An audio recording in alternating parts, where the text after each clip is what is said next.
चलते चलते way one के अंधकार से निकलकर ऐसे स्थान पर पहुंचे जो भगवान भास्कर के दिव्य प्रकाश से आलोकित हो रहा था और सामने नाना प्रकार के सुंदर वृक्ष, मनोरम उपत्यका एवं मनोमुग्धकारी दृश्य दिखाई दे रहे थे।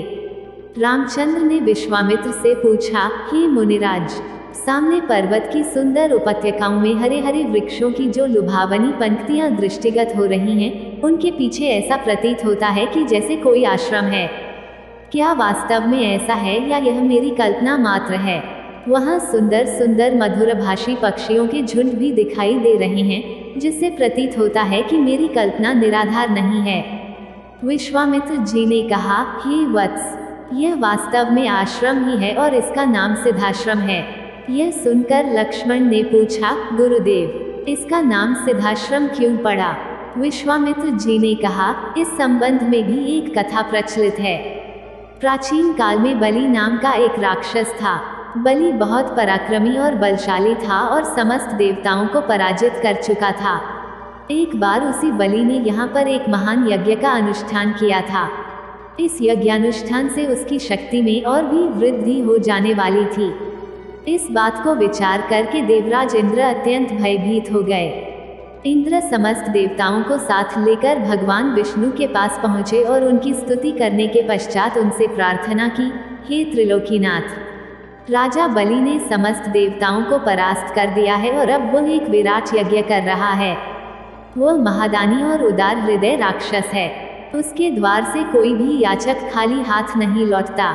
उसकी तपस्या, तेजस्विता और यज्ञादि शुभ कर्मों से देवलोक सहित संपूर्ण ब्रह्मांड कांप उठा है।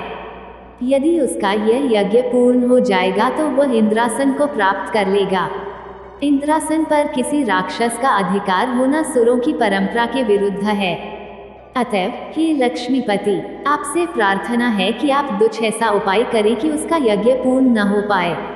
उनकी इस प्रार्थना पर भगवान विष्णु ने कहा, आप सभी देवता निर्भय और निश्चिंत होकर अपने अपने धाम में वापस चले जाएं। आप लोगों का मनोरथ पूर्ण करने के लिए मैं शीघ्र ही उपाय करूंगा।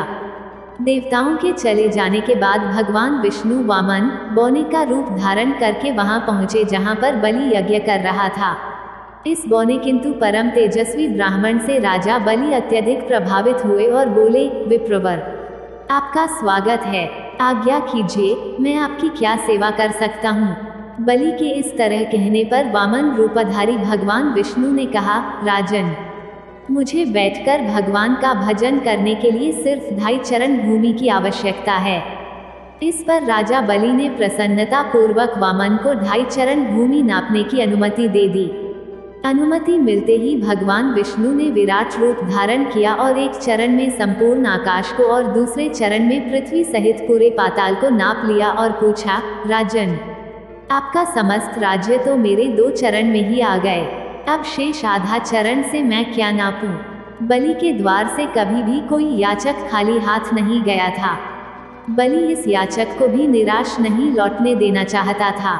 उसने कहा, हे ब्राह्मण, अभी मेरा शरीर बाकी है, आप मेरे इस शरीर पर अपना आधा चरण रख दीजिए। इस पर भगवान विष्णु ने बलि को भी अपने आधे चरण में नाप लिया। बलि का यह दान इतना महान था कि बलिदान के नाम से विख्यात हो गया।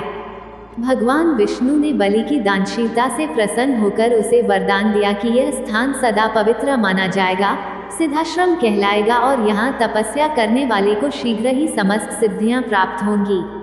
उसी समय से यह स्थान सिद्धाश्रम के नाम से विख्यात है और बहुत से ऋषि मुनि यहाँ तपस्या करके मुक्ति लाभ करते हैं। मेरे स्वयं का आश्रम भी इसी स्थान पर है। मैं यहीं बैठकर अपना यज्ञ संपन्न करना चाहता हूँ। जब जब मैंने यज्ञ प्रारंभ किया तब तब राक्षसों ने उसमें बाधा डाली है और उसे कभी पूर्ण नहीं होने दिया। अब तुम आ गए हो और मैं निश्चिंत होकर यज्ञ पूरा कर सकूंगा। इस प्रकार की बातें करते हुए विश्वामित्र ने राम और लक्ष्मण के साथ अपने आश्रम में पदार्पण किया। वहां रहने वाले समस्त ऋषि मुनियों और उनके शिष्यों ने उनका स्वागत सत्कार किया। राम ने विनीत स्वर में गुरु विश्वामित्र से कहा, मुनिराज, आप आज ही यज्ञ का शुभारंभ कीजिए। मैं आपको विश्वास दिलाता हूँ कि मैं आपके यज्ञ की रक्षा करते हुए इस पवित्र प्रदेश को राक्षसों से मुक्त कर दूंगा। राम के इन वचनों को सुनकर विश्वामित्र यज्ञ सामग्री एकत्रित करने में जुट गए। इसके आगे की कहानी आपको आने वाली अगली वीडियो में देखने को मिलेगी। यह वीडियो देखने के लिए धन्यवाद दोस्तों।